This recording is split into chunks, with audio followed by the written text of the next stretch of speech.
Assalamualaikum. Hai, nama saya Ain dari Colby Beauty. Okey, hari ini Ain nak bercerita tentang jaga pemakanan.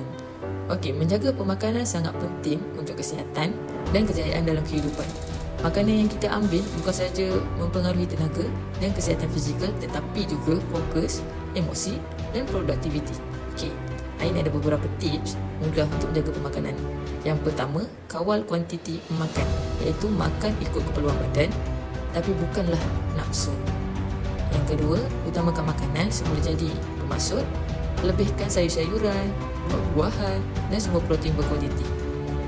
Dan yang ketiga pula, kurangkan gula dan makanan proses.